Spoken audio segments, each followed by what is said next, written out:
After admitting that he didn't have a strategy for dealing with the bloodthirsty ISIS terrorists and getting briefed on them for more than a year, President Obama finally says he has a plan to defeat the Islamic monsters.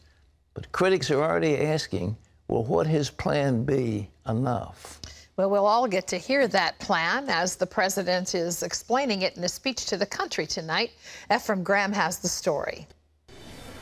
President Obama says he has a strategy to degrade and defeat ISIS, and he's now making his pitch to the American people. This is an important opportunity for the president to communicate a very important message about our priorities and our national security to the American public. The president's plan is expected to call for Congress to sign off on a program to arm and train Syrian rebels to take the fight to the militant group directly on the ground, and increasing airstrikes in Iraq against ISIS, possibly expanding them into Syria. And he won't have to convince the American people about the need to take more aggressive action. The latest Washington Post ABC News survey shows 71% supporting airstrikes in Iraq and 65% wanting to see airstrikes in Syria. The president already outlined his plan for a broader military effort to congressional leaders inside the Oval Office Tuesday. But the White House tells congressional leaders of both parties he doesn't need their authorization to take the actions he's planning. Senator Mitch McConnell was in that meeting. The view of myself and most of my members is the president should be seeking congressional approval, period, for whatever he decides to do. The president does have support in Congress, but critics still question why it's taken him so long to react to the threat from ISIS, which is now trying to recruit young women using social media. On the eve of the anniversary of the 9/11 terror attacks on the United States, an NBC News poll shows 47% believe America is less safe now than before September 11th. Ephraim Graham, CBN News. Thanks, Ephraim. Folks, it's politics. He's slumping in the polls. A number of senators are in critical condition. The chances of the Democrats holding on to the Senate is very slim, and that will mean a roadblock to the president's future for the next couple of years in terms of any policy changes. But you ask yourself, what went on in his mind? His close advisors were all telling him, look, you've got to do something in Syria. You've got to take this ISIS thing seriously.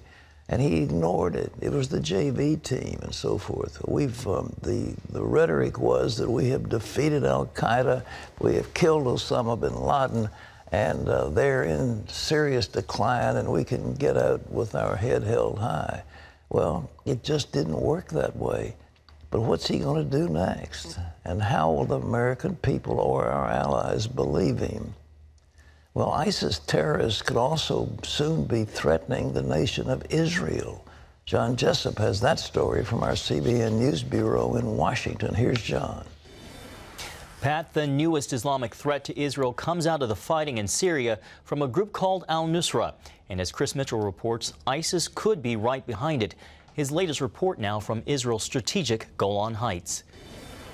In late August, an Islamic group with ties to al-Qaeda scored big gains against the Syrian army. The fighting took place on Israel's northern doorstep. This is an observation point overlooking the Israeli-Syrian border. We've been hearing explosions in the background and seeing plumes of smoke, presumably fighting between al-Nusra forces and the Assad regime. One of the most important victories al-Nusra has won recently is taking over the strategic Quneitra crossing about a mile behind me. For years, that served as the only portal between Israel and Syria. Look at this. Look, there's a big mushroom there now. You see it? So the war is going on there all the time. Arik Golansky manages a restaurant close to the border. It's in Kibbutz Marom Golan with horses and guest houses. Now there's a new terrorist neighbor. Al-Nusra control now 80% of the whole region of Quneitra. It's not just here, but it's also the city, the villages.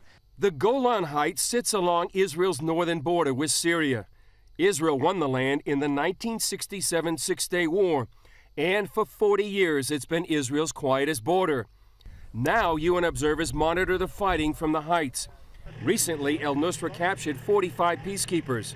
Al-Nusra is on Israel's border now, but Golansky says ISIS is not far behind. They are more towards to the south of the Golan, and most of them are between Syria and Lebanon. Despite the fighting nearby, life for Israelis in the Golan Heights goes on. Lilach Ashtar serves as a community liaison with the IDF. We live a very peaceful life, but we know that a few kilometers away there is a war. Israel will be ready. The border will be ready. The question is if the whole world is ready for this change of the Islam movement. Being ready is why 2 U.S. pastors brought their tour group to the border. Just to pray for the peace of Jerusalem, pray for the peace of the nation Israel, and that we need to support them and stand with them. The proximity of that push so close to the border here of Israel is a concern for all of us, and was certainly for the people here of Israel and the land of Israel, but for the world. Israel sits on the front lines, but the memory of 9/11 shows radical Islam knows no boundaries. Chris Mitchell, CBN News, on the Israeli-Syrian border. Thanks, Chris. Back to you, Pat. I remember when that war was going on some years ago, and when the Israeli forces took Quneitra, it was a big deal. And I guess they've given it back to Syria, but they're right there on the Golan. I've been up there with the head of the IDF and looking at what they had, and it's a clear sweep right into Syria. You go all the way down to the Euphrates, and if this terrible rebel army gets loose, they will not only take over the Golan Heights, they'll sweep down into Israel if they possibly can. But before they do that, they'll take over Lebanon. So, I mean, it's their appetite for territory knows no bounds, and we have to do something about it. Well, it's one country that has been very close to America for years. They speak English. They were founded by President Monroe. And now they say that it's just in critical condition. Let's go to John. Pat, that's right. Liberia's national defense minister is warning that the Ebola epidemic now threatens the existence of his country. He told the United Nations Security Council the disease has now spread from the countryside to major cities. We are meeting at a time when Liberia is facing a serious threat to national existence. The deadly Ebola virus has caused a disruption of the normal functioning of our state. The disease, which early this year was identified in the remote villages of our country, has now reached urban centers, including the capital, Monrovia.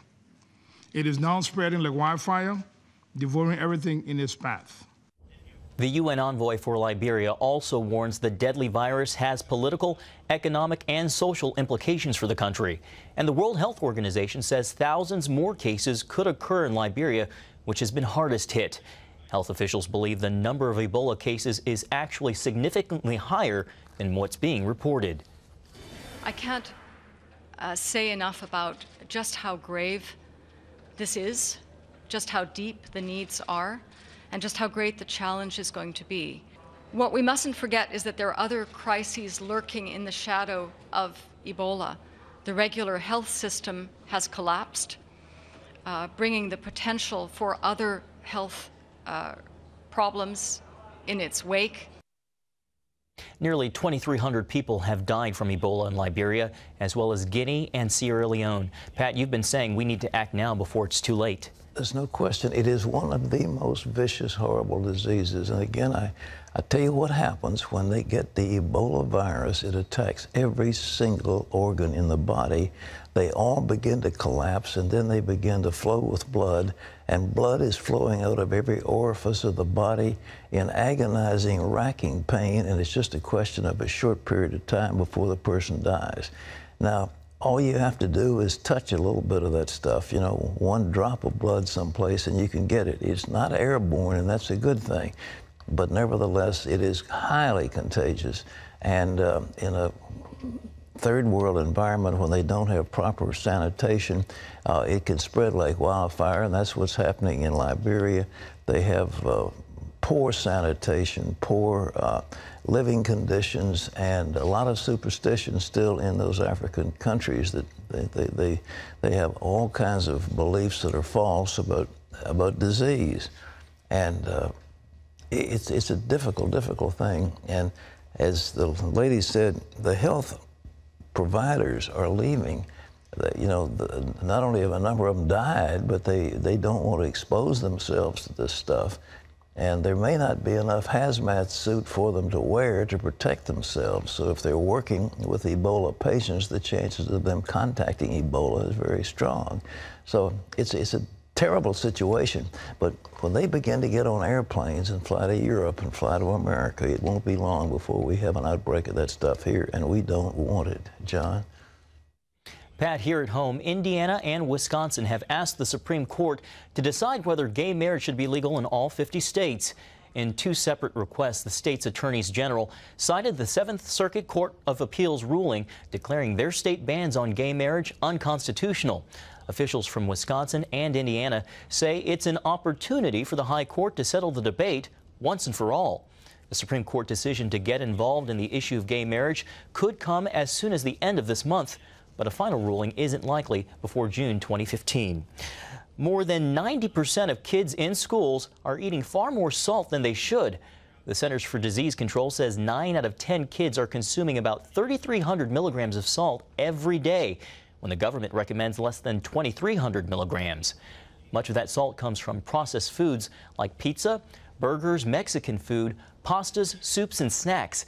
And much of those foods come from outside the home in restaurants and school cafeterias. Diets with too much salt can lead to high blood pressure, which can cause heart disease and strokes. Pat? I recommend strongly that you read the labels on the food you eat.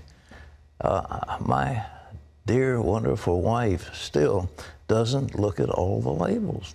But the labels tell you how much sodium, and you look at some processed barbecue sauce and that kind of thing, 800 to 900 milligrams per tablespoon of barbecue sauce.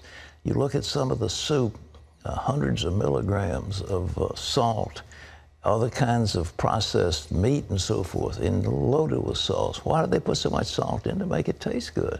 And then, of course, you've got a group of thing called salt snacks. The beer companies put them out in order to get us thirsty so that we would want to drink more beer.